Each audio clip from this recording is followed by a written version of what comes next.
Support comes from Hampton Roads Community Foundation, partnering with donors from all walks of life to improve southeastern Virginia through grants, scholarships, and leadership initiatives. Learn more at hamptonroadscf.org.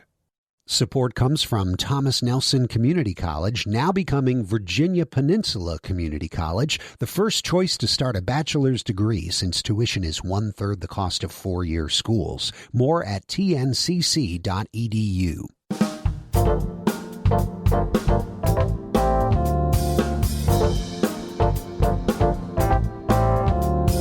Hello, everyone. I'm Barbara Hamm Lee.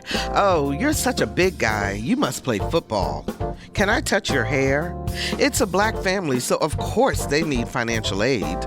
All of these statements are racial microaggressions that African Americans face on a daily basis. And because microaggressions happen over and over and over again, it takes a toll. Up next on Another View on Health, we'll talk about the impact of microaggressions and race battle fatigue on your mental and physical health. Plus, protecting yourself against the very, very contagious BA.5 coronavirus variant. Another View will be right back after this news from NPR and WHRO News.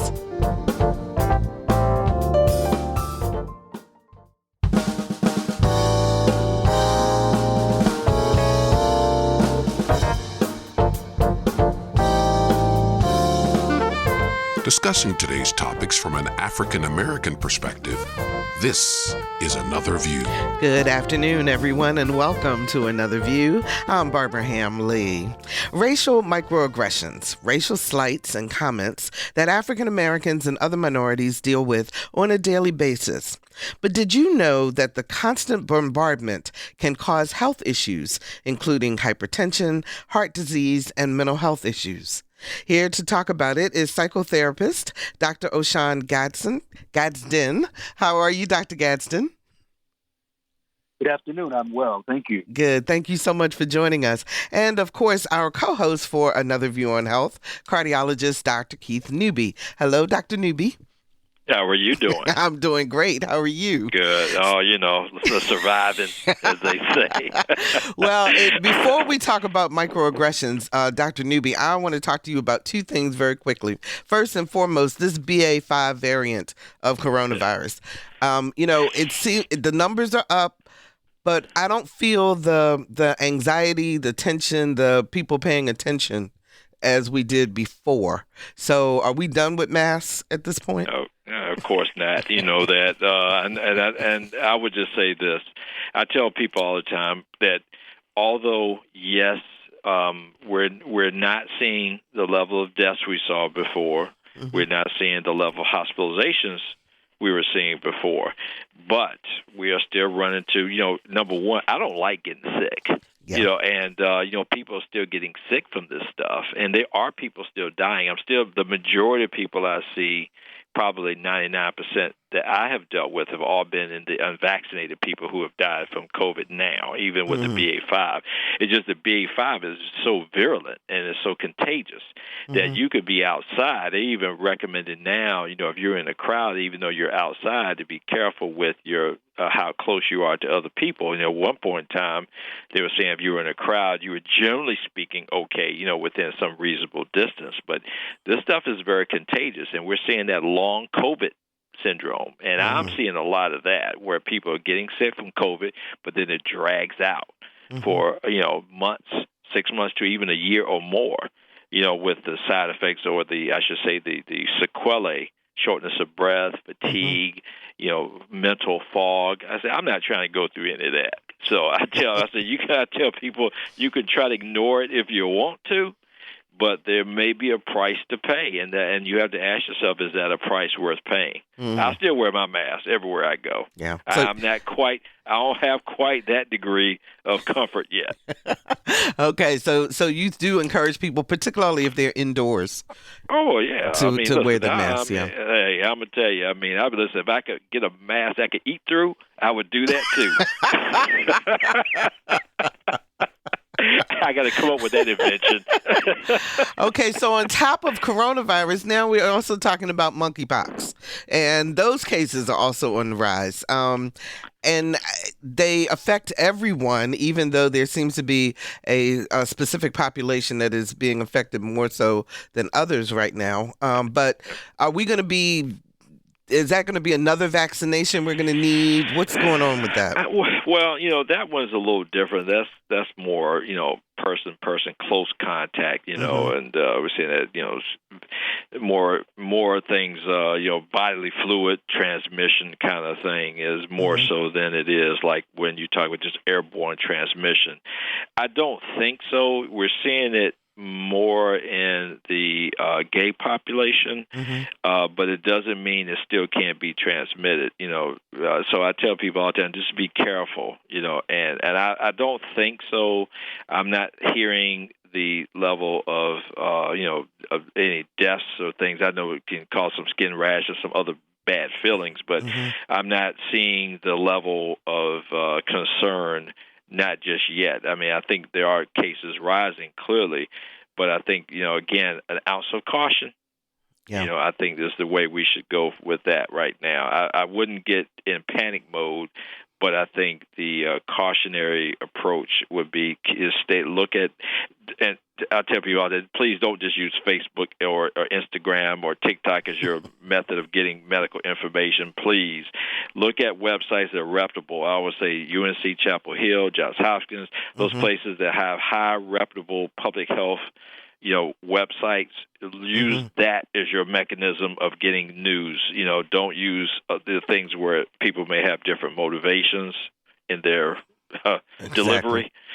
So go to reputable sites to get your information. Yeah. And one last thing, and then we're going to move on to microaggressions, and that is protecting yourself in this heat.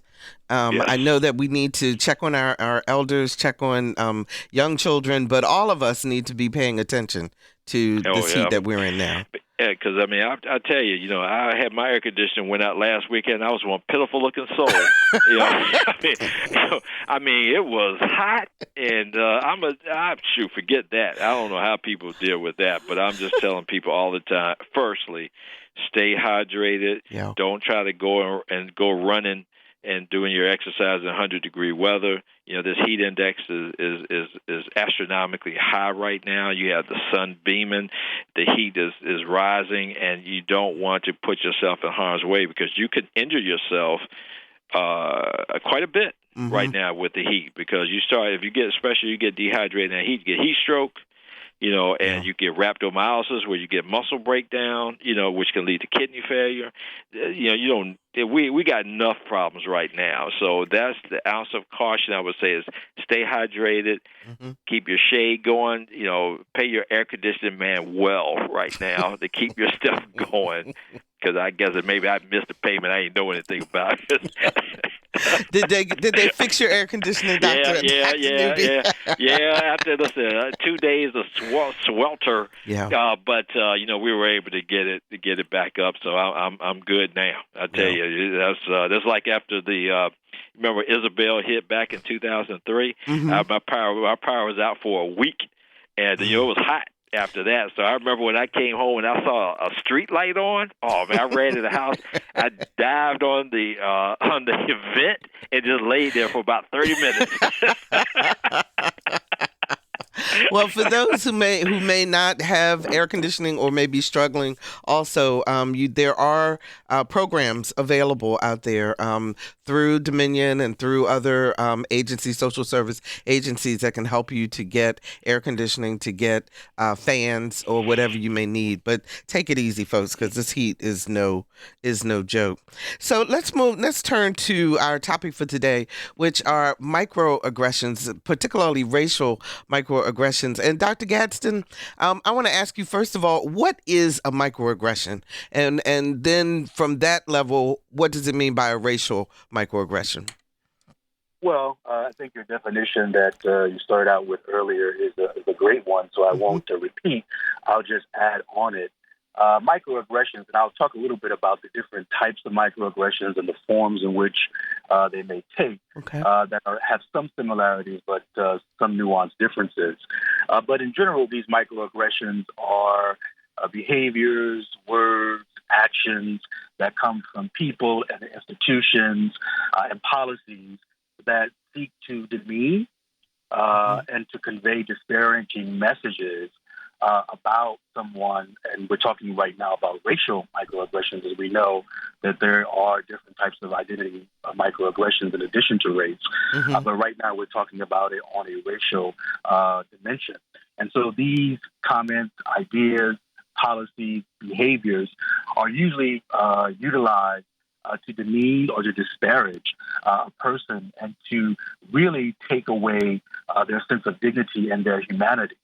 And what is so insidious about microaggressions and the different types of microaggressions is that oftentimes those that are perpetuating these microaggressions are often perpetuating them from an unconscious perspective, although some people might be doing them from a conscious perspective. And so based on people's implicit biases around certain races or ethnicities that are learned, that are colluded with media, that are transmitted from an intergenerational perspective or level, people emit these microaggressions in very serious and very sometimes subtle ways. So can you give us some specific examples of a microaggression, a racial microaggression? Yes. So as I give you specifics of racial microaggressions, again, these microaggressions can take on different forms, right? Okay. So you have verbal microaggressions, right? These are comments or questions that are meant to be hurtful and they stigmatize. You're so smart for a black man is an example. Behavioral microaggressions. These are when folks behave in ways that are discriminatory or otherwise hurtful to marginalized or minoritized persons or groups. This is when we've had this, I'm sure everyone that is on this station today may have had this experience where maybe you have been in a store and you have been ignored, but a white customer is suddenly entreated by the staff, although you might have been there first, or you may be at a restaurant and the bartender or the hostess might ignore you and go and service someone else of a different race. And then there are environmental microaggressions, and these are subtle discriminations that occur throughout society. One example of this is when I was applying to PhD programs, and I went to a university in Philadelphia. And when I sat down, number one, there were no African-American or faculty of color, and every portrait on the wall was of some white psychologist. And so that's an example of an environmental microaggression. There is a subtle message that says, well, you don't belong here, or that having people of color is not the norm in this setting. Some other examples then of racial aggressions is microaggressions would be serving a white person right away without checking first who was there first, denying that racism exists is a form of racial microaggression, accusing somebody that's minoritized or marginalized of being oversensitive. You're just oversensitive. This race thing is just too much. You take it out of proportion. Or saying something like, the best person should get the job regardless of race. This type of comment does not take into consideration structural and institutional forms of racism that might impede the capacity or the ability of marginalized people to be in those spaces. So Lisa Godley, the show producer, and I always have conversations about this ongoing conversation in our minds on a daily basis in terms of, did somebody just slight me? Was that a racial slur? Should I respond to it? Shouldn't I respond to it? Does all of that play into how we deal with microaggressions on a daily basis? Ooh, that's a very good question. And that's the insidious nature of microaggressions, as you say, is number one, first of all, was that in fact a microaggression? Second of all, okay, if it was a microaggression, was the person conscious of it? Because we all are born into this intergenerational schema of thinking about certain groups and persons in certain ways that we may not be conscious of, or we may not have any malice or any conscious malice around. But this is the way white people may have been taught. This is what they see in terms of representation on the media. And so the second question is, does the person emitting the microaggression, is he or she even aware of it? And then the third question, to your point, is what's the consequences of me bringing that up? And those consequences may vary as it relates to, well, is this at the workplace? Is this a social environment? Is this the person who's been friendly with? Some of these contexts, to me, will determine the ways in which you might bring these types of things up when you feel aggressed. So, and I think, no, go ahead. Finish your thought. I'm sorry. And I think also what also determines how you might react is what type of aggression or microaggression is this, right? So we talked about the different types of microaggressions, right? Microaggressions in general. Then we have what we call microassaults. And these are when people are very conscious, right, and intentional about their actions or their slurs. Then we have what we call micro insults. And these are verbal and nonverbal communications that are very subtle, but they really convey a sort of rudeness and insensitivity, and they demean the person's racial heritage or identity. That's an example of this is asking the person of color, how did they get their job?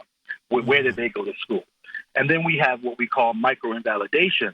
And these are also communications that are subtle, but they exclude or negate or nullify the thought and the reality of that person of color. So an example of that is things are not as bad as they were 15 years ago, right? That is denying that things are still pretty insidious now, regardless of small changes within our society.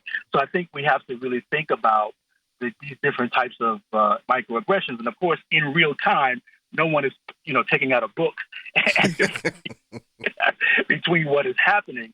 But I think a big indicator to you is how you feel. I was going to ask, how do you know? How do you know if it's a microaggression or not? Yeah. Is it based on how it impacts you as an individual? Yeah, it's based on how it impacts you as an individual, right? Of course, understanding now gets complicated because this also is impacted by your own psychological development, perhaps, or your own racial identity development. But yes, how you feel, like, how did this make me feel? Who is this person in relationship to me? Do I have a relationship with this person? Do I have any history about this person's understanding of race? And so at the end of the day, sometimes you don't have the time or space to sort of really process that out. And so when you don't have that time, and of course some things they're just blatant, right? But when they're not as blatant, you have to make a decision about whether or not you're going to speak to it. So that also then, if you decide not to, then are you subconsciously internalizing what has happened? And so once it happens over and over and over and over again, there becomes a different outcome in terms of your health? Absolutely. We see this, so many negative impacts or psychological consequences of taking in these types of aggression. They contribute, of course, to poor health. Some examples in the research have been high cortisol levels, psychosomatic symptoms. I've seen patients who come with stomach aches, headaches, and when we more deeply explore some of their physical symptoms, we come to understand it's because they've been in these types of hostile environments. Also increased rates of depression, prolonged stress and trauma, anxiety, and even some research around the correlation between racism and these types of aggressions and heart disease and type 2 diabetes. So yes, these types of things over a long period of time can take on psychological and emotional and psychosomatic symptoms. One of the things that I often see in patients, and I call it, I've done some writing on it, reactive personality disorder. And what I mean by this is that over a period of time, persons of color who take these things in without giving them back, we can talk about what it means to give it back. Sure. They often take a position in life where they're often reacting instead of living and thriving. So they're just protecting themselves, right? An example of this is when I graduate students, right? When I was a student at Columbia University, I would often notice that Black and brown students would walk the campus with their heads low. And after a while, I was like, this is this is a phenomenal observation. And it may be anecdotal, but I believe that there's a correlation between their perceived hostility and what they've been encountering in this particular white space and how they position and posture themselves, right? And so I would tell students, lift your head up, or I would ask them, what's wrong? And oftentimes students would say, I'm not even aware of what I'm doing, but I'm just trying to get off this campus. I'm just trying to navigate away from this space because I've encountered so many instances of hostility coming from either professors, administrators, and peers.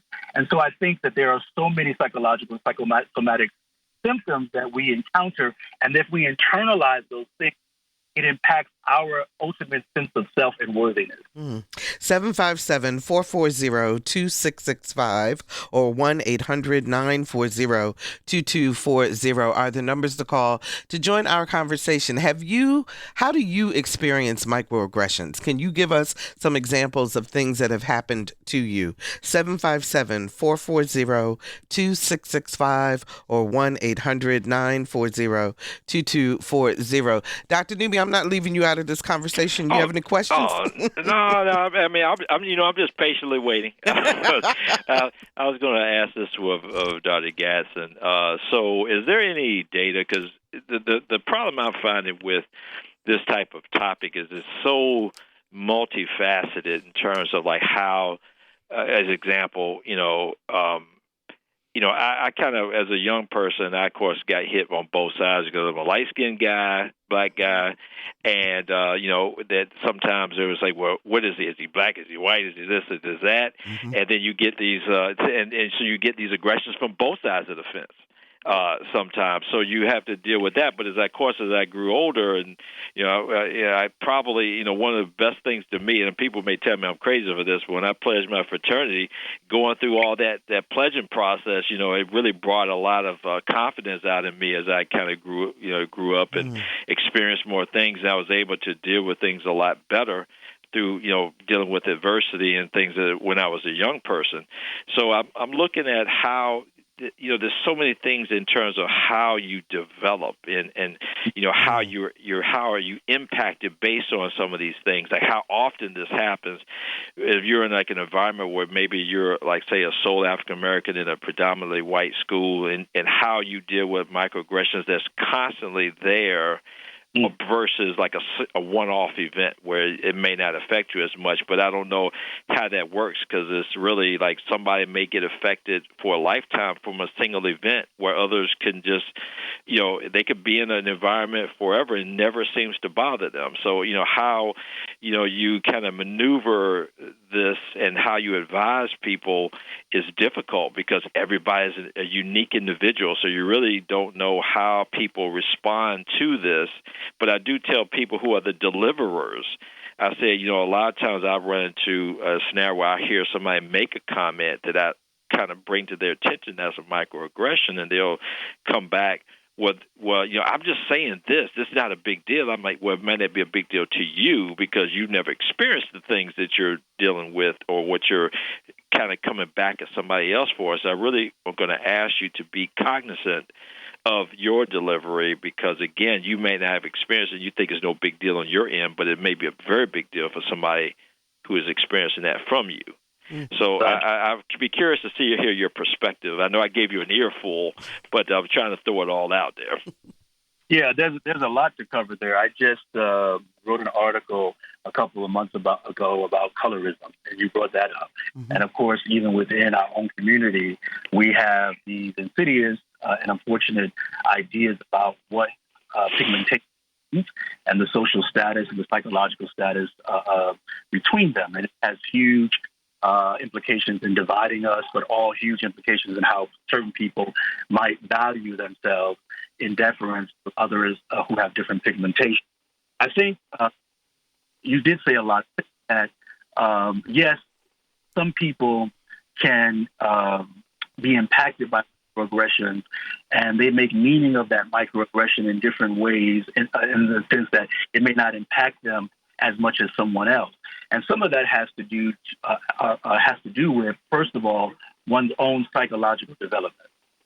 Margaret Spencer, who's an African-American developmental psychologist, developed a theory, EVST, and one of the components of that theory that is important in this conversation is that development and psychological development comes as a consequence not just of what the stimulus is or what people are in, but the meaning that they make of the stimulus and the environments that they are in. And so, as a consequence of one's psychological development, how much modeling has that person received? How much information or socialization did that person receive as it relates to their race and their sense of self? Mm-hmm. And of course, as I was talking about earlier, their racial identity development. If a person, number one, has a strong racial identity development, he or she may not be as negatively impacted as someone who does not or who has not developed a strong sense of psychological and racial identity development. And then, of course, as you talked about, is this one time or is this happening over a period of time? This speaks to trauma or the level of trauma. And so we have to think about the level of racial trauma that certain people encounter as it relates to socioeconomic status and their contextual environments versus other people who may not be in a context where that racial trauma is being realized or experienced on a day-to-day basis. So I think that, yes, one could have a conversation with those in which they may feel that are perpetuating microaggressions, micro-insults, or invalidation. But of course, in some situations, it may not be safe to do that. It may not be physically safe or psychologically safe to bring that up by oneself or to confront someone if you think that is happening to you. Happening to them. If you're just joining us, we're talking about the health implications of racial microaggressions with psychotherapist Dr. Oshan Gadsden and my co-host for Another View on Health, cardiologist Dr. Keith Newby. 757-440-2665 or 1-800-940-2240 are the numbers to call to join our conversation. Dr. Claudine Kizard joins us from Virginia Beach. Hi, Doctor. How are you? Oh, good afternoon. I'm super excited for this this session today. I have a question. Mm-hmm. What are some strategies for navigating through microaggressions, especially for those of us like myself who sometimes feel like we're in the middle? So I was born and raised on the south side of Chicago. Mm-hmm. And so a lot of my family, like my immediate cousins, they didn't go off to college. And so often I've been called snowflake for, getting a degree or being told, I speak white and things of that nature. Mm-hmm. Well, quite frankly, I think sometimes I'm one of the downest people that I know. And then, in working in the space before DEI was called DEI. I've served in higher ed in various capacities, focused on diversity and inclusion before equity was inserted. But, there's often that resistance as it relates to race and gender. So you kind of get it on both sides, from family, from the community in which you work in. What are some strategies for navigating through that from like a mental and emotional and tangible health perspective? Fantastic. Go ahead, Dr. Gadsden. Yeah, that's a good question. And, I see it as a psychologist teaching graduate level students. I see the microaggressions happening to me from white students and even students of color in terms of where they are in their own racial identity. I see it in colleagues. And so, yes, there are multiple contexts that can happen. And so I think that when we talk about what do we do, I think we have to protect ourselves on multiple levels. I think that the first level is that personal psychological level. I think it's important, first of all, for people of color to not internalize, ensure that they understand intellectually but emotionally that this is not a consequence of something internally or intrapsychically deficient about them, but this is a consequence of the insidious nature of the ecology or the environment in which they live. And so I often talk about not internalizing and giving it back. And so a good way to do this is personal therapy. having a space where, whether that's with a licensed psychologist, licensed therapist, licensed social worker, or competent pastoral counselor, where you can have a space to really explore and disrupt emotionally the impact of these insidious examples of racism and microaggressions, right? Where you have that safe space, whether it's a group therapy or group consultation environment, where you feel safe enough to really be honest about not only the times in which these things have happened, but the multiple impacts that these things have had on your psyche. I think the other dimension of protecting yourself is on an institutional or relational or pragmatic level. And so I think, one, you can't respond to microaggressions if you don't feel safe. I would never recommend that a person respond to any level of microaggression unless they felt safe. I think that it's important that when you do feel safe, that you discuss the incident or incidences briefly. You arrange a time to discuss it with the person again if one or both parties cannot tolerate the emotions that might be coming up in that first conversation, and you give each other a time to reflect. I think that pragmatically, when these types of aggressions show up in institutions, as you mentioned before, having DEI personnel, that you cannot do these things without having a third party or a mediator. I think it's important to have colleagues and supervisors, HR, diversity officers involved in having these conversations when they rise on an institutional level or within institutions. Oftentimes when institutions ask me to come talk about microaggressions to their staff, one of the things that I say to them, I ask them is, are your administrators going to be present? No, they won't be. Well, I can't come because nothing's going to change with your organization if there's no buy-in or that your administrators themselves are not healing or going through a process of deconstructing the ways in which they have internalized race and the impacts that internalization of race has on how they understand employees of color, how they judge or assess or evaluate employees of color, or the workplace environment or atmosphere. So I think it's really important that everybody has the buy-in, and that buy-in has to happen from top down, and we have to have people act as mediators when we don't feel safe to have these conversations on our own or by ourselves. So, Dr. Gadsden, you mentioned that you've had microaggressions towards you from your white students. Can you give us an example of that? And did you address it or did you let it go? Well, that's a great question. Sometimes I address it. Sometimes white allies address it, and that's important to have white allies. We can talk about them as well. I remember one example of my first academic position in California, and I was teaching in a PhD and PsyD program. And I was already introduced. I was on the syllabus. I was co-teaching a dissertation course with the chair at the time, who was a white woman. And this white male student kept calling me Mr. Gadsden. Instead of Dr. Dr. Gadsden. Instead of Dr. Gadsden, but kept referring to my white colleague as Dr. So-and-so. And after a while, I was getting perturbed, and my colleague was getting perturbed. And what she did was, which was very beautifully, she did not criticize him or, make it more tense where he couldn't receive it. But she began to, as psychologists do, we processed it. And we were very curious as to what that might be about for him and might be about for all of them. Because, number one, I was the first faculty of color that they had in 25 years. Wow. So I was atypical. And so part of that could have been that. But anyway, we processed that. So, yes. That is one example of when a microaggression has happened. I've had students in their evaluations call me the Malcolm X of the academy. The huge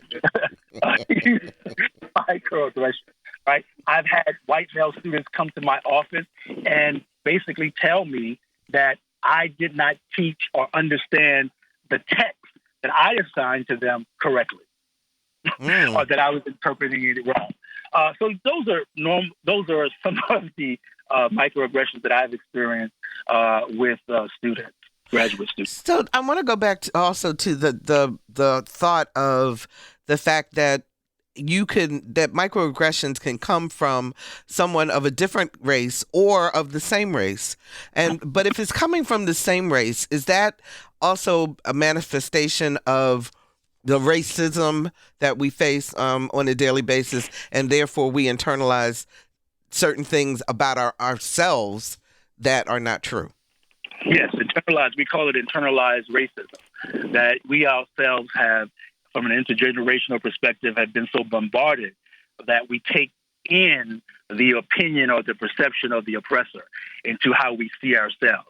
And one of the prime examples of that is colorism, right? That division around pigmentation, right? We take in the oppressor's idea about what color, what it means, and the value of pigmentation, and we use it against each other. And of course, we all are a part of this intergenerational internalization of what it means to be Black, or how Blackness is regarded. And of course, Blackness, anti-Blackness, is a international global sentiment. It's not just within the United States, it's all over. And so we all have been negatively impacted. So yes, it can show up with other Black and brown folks. Now, the difference is that the impact of it may be different, right? In the sense that Black and brown folks usually do not have, unless we're in only Black environments like HBCUs or Black-owned businesses, usually don't have the privilege to enact their racism or enact their discrimination in the same way that white privilege or white folks have. So it may look very different, and the reason of it may be very different as a consequence of our own internalization of whiteness or oppression. But yes, it can show up in Black and brown spaces too. So, Dr. Newby, when you're examining patients and when you're talking with them, especially someone who may be just starting to show issues of heart disease or they have high blood pressure and so forth, are you also examining kind of their environment as well as the physical things that they may have done in order to make that happen? I think anytime you're, one of the things I think was lost in the art of medicine is that part of social history that you should always be obtaining. And I still, that is kind of primo for me as I'm evaluating a patient, because to understand that patient, you have to understand from which they came. What are the things that they deal with on a day-to-day basis, be it either economic challenges, home challenges, be it marital, child-parent relationships, all that impacts. Because when I see blood pressures vary, when somebody tells me they went to emergency room, their pressure is 180 over 110, but yet when they're in my office, they're 108 over 60. And I tell them, I say, well, listen, we have to first identify why is your pressure going up like this, because typically there's not a lot of medical conditions that's going to do that. So I find there's going to be some psychosocial aspect of their life that's contributing. So that's part of what we should be doing, because we'll find a lot of times there is some issue, be it work, home, environment, dietary strategies, because some people eat out of depression, or whatever they may be going through, and then that impacts on their blood pressure or their diabetes or whatever.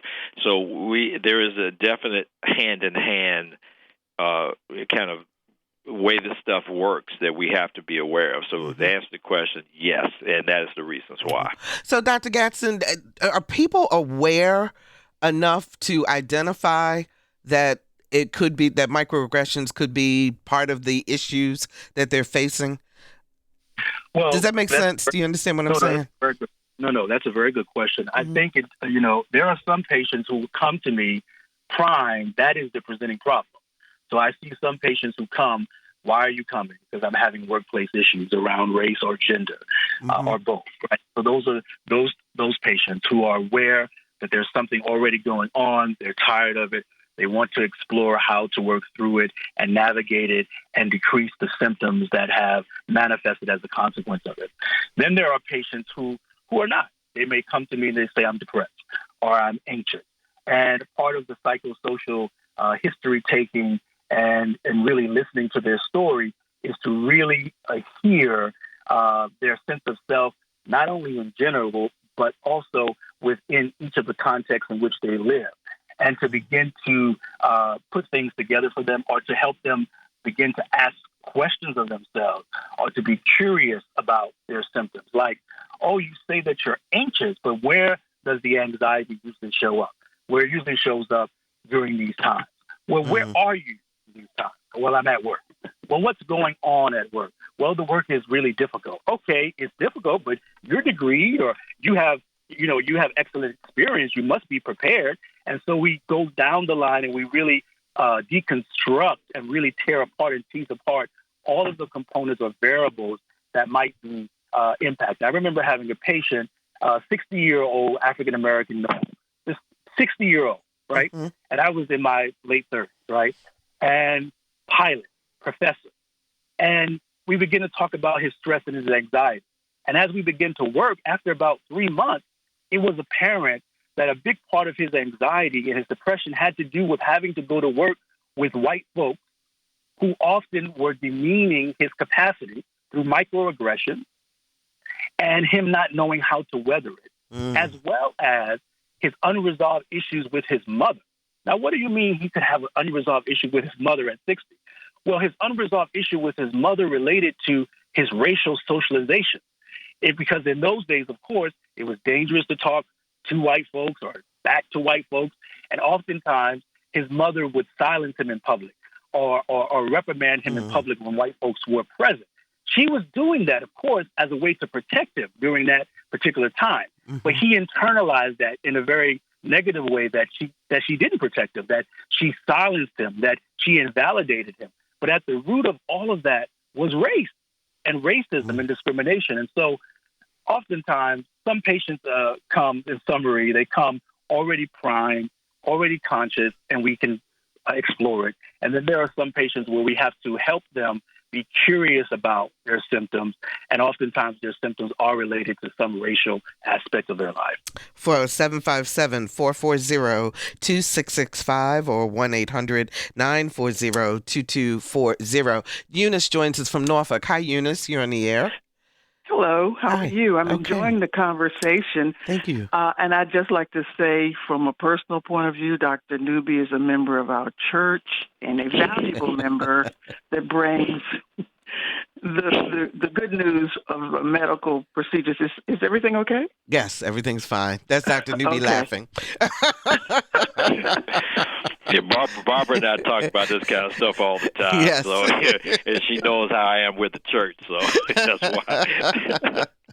I would just like to bring up a matter that I see constantly, because they're talking about monkeypox. Now, most of us we're not familiar with that disease. Mm-hmm. And the first time I saw it, it was a black hand with those sores on it. And that I saw as a microaggression, because they're still doing it. They show the hand, they say say the monkeypox, and it's just a negative connotation all over for me. Okay. Mm-hmm. Mm-hmm. And then the other part is the outside of the monkeypox piece is, as a tall black woman who cannot get any shorter, I have experienced these microaggressions when I go to a counter, a check-in station. And when people say, and they're primarily not black, that I didn't see you, that's an affront to me. I'm 5'9". I'm a tall black woman. How can you say this with a surety? And I always have to correct them and say what I was here. You know. Mm-hmm. And according to Dr. Gadsden, that should be enough, but it's almost like they don't see the rainbow. I don't know.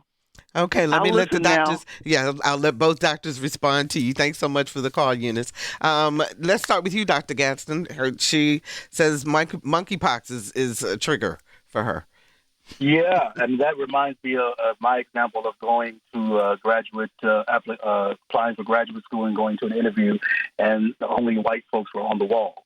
And there were no African-American faculty of color who were present. Mind you, they did have faculty of color on their staff. So that was very interesting that no one planned to show up when they had about 3 or 4 African-American applicants. And so I think to your point of, the frustration of things being obvious to people of color or people who are being aggressed against, and they're not being obvious to the people who are perpetuating that is where the impasse of the Great Divide happens. And until we can have spaces where folks who have these privileges are confronted, one of the great things I enjoy about the Academy is these are one of the few spaces where white students, white professionals are confronted, because we confront them. It's part of our curriculum. And there are some institutions where they do have explicit structured policies where these things are not taken with a grain of salt, where there are consequences to them. And so I think, again, it really depends on the space in which you're in, whether or not you feel safe enough to speak to them. What's the psychological advantage or relational advantage of speaking to it? What are you going to get from it? It's one of the things that I often tell people when they are reacting to it or want to react to it. And then sometimes, you just lose your cool. I remember as a student at Columbia University, I was on an elevator or trying to get on an elevator at a conference. And this white woman, and I just made it into the elevator. And she said to me, she says, "Oh, you made it in. Must be all that basketball you're playing." So that assumption. No, literally. Yeah, literally. I'm in Columbia. And I said to her, and so, that was one of those times I had enough. And I said to her, and I was also, I guess being aggressive as well. But I looked back at her. I said, "No, it's not. It's because I'm not old like you." And so, you have to determine whether or not it works. It's beneficial for you psychologically and spiritually. What are you getting out of it? Is it taking you out of your character? What do you want from the exchange if you speak to the aggression? Yeah, absolutely. We've got less than a minute. Just some last minute advice that you would give to someone in terms of dealing with microaggression? Dr. Gadsden? For the person who is dealing with it, please protect yourself. Get in a space where you have someone that you can trust, a colleague, a supervisor if it's the workplace. Get involved in therapy. Get involved in associations that fill you up. We as Black and brown folks need our spaces, whether they're fraternities, sororities, churches, etc., groups where we are lifted up, where we're built up. You need those spaces on a consistent basis. Okay, thank you very much. And Dr. Newby, you got 10 seconds. Okay, well, I just tell people, keep God first in your life. Every time somebody wants to say something to you that you know you're going to react to, think, what would Jesus do in that? And let that direct you. Okay, thank you. That's Dr. Keith Newby and Dr. Oshan Gadsden, and we'll be right back.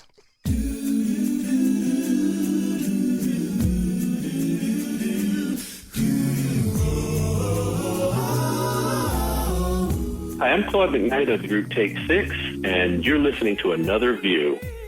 There's a new sun rising. I can see a new rising. And welcome back. Founded by free and enslaved blacks in 1776, the First Baptist Church of Williamsburg has a rich history. And now this historic church is unearthing a new chapter.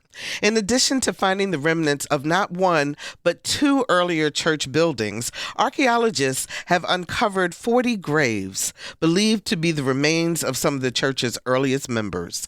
Our Lisa Godley was there when congregants gathered to reflect on the past, pay tribute to the ancestors, and prepare for what this extensive archaeological dig could uncover next. All along this pilgrim journey, I want Jesus to walk with me. For those gathered on the former site of the First Baptist Church Williamsburg, this was a moment they refused to miss. It was their opportunity to honor those ancestors whose names are known only to God. Janice Kennedy was among them. Her family has been attending the First Baptist Church for decades. It's an exciting day. We're in a season of discovery and uncovering things that have been either covered up or forgotten about or hidden away intentionally. And so I think about all those generations of people whose voices were shut down and shut out, and lives as well, but now we know that they were here. We have to acknowledge that they were here, and then we get to what they contributed and helped to make this place what it is. The site on the corner of Nassau and Francis Streets in Colonial Williamsburg was paved over for parking in the late 1950s. But for the past 2 years, archaeologists from the Colonial Williamsburg Foundation have been working at the site to uncover the history buried there. Thus far, their work has uncovered the remnants of a mid-19th century church and a smaller building built even earlier. They also discovered more than 40 grave shafts. The congregation voted to excavate 3. And last weekend, archaeologists uncovered the first of the remains, a 6-foot skeleton. But they won't know more regarding the identity until DNA sampling can be done. Biological anthropologist Dr. Joseph Jones explains the process. So the first step will involve getting the remains down to where we expose the remains, but not excavate them yet. So at that point, we will come in and do some photography, take some basic measurements of bones that will tell us, ideally, things like the stature, age estimation, possibly, and sex estimation. A really rough analysis at that point based on just mere observation of whatever they're capable of exposing. First Baptist Church is one of the oldest black congregations in America, founded in 1776 by free and enslaved blacks. Colette Roots describes being able to witness even a little of the unearthing process as both exciting and painful. Just to have the graves disturbed, never witnessed anything like this in my 62 years, but we want to get the answers, who they are, what they were about, just the information about what they went through, what their sex was, what their race was. And the archaeologists, they are letting us know they are handling them with kid gloves, and the story will be told. Jacqueline Bridgeforth Williams was excited to be present as the work began. She describes the moment as a manifestation of faith. I think about my ancestors and them as being not only freed blacks, but enslaved blacks that had the tenacity and the fortitude to build this church and have the faith that one day, I know that they prayed that one day that we would be free, but their struggles and their stories and what it's all about, telling their stories and their truths. So for me, this day is major. It means a lot because it's one more moment of standing in our truth, in our nation's truth, and the truth that we as African Americans have huge contributions to the fiber of this nation. And so this is important to me because it's about our faith and about our people.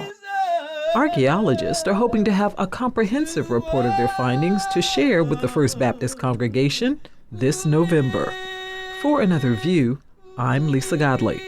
And in full disclosure, I am a board member of the Let Freedom Ring Foundation, a nonprofit organization dedicated to preserving the history of First Baptist Church of Williamsburg.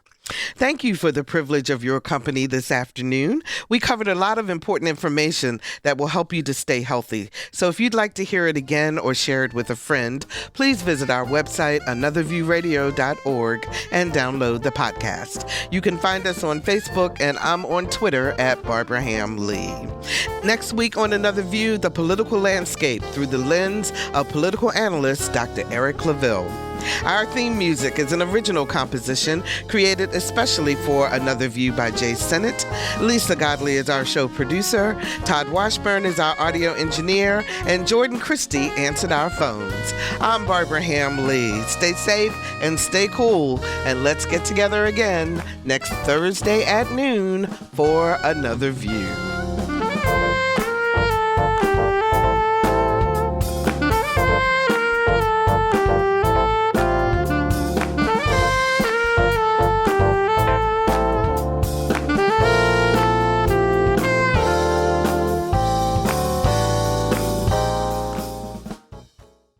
Support comes from Hampton Roads Community Foundation, carrying out your charitable wishes forever, whether it's helping shelter animals, feeding the homeless, enhancing the arts, or supporting students. Learn more at leaveabequest.org. Support comes from Thomas Nelson Community College, now becoming Virginia Peninsula Community College, the first choice, whether starting your bachelor's degree or advancing your career. More at tncc.edu.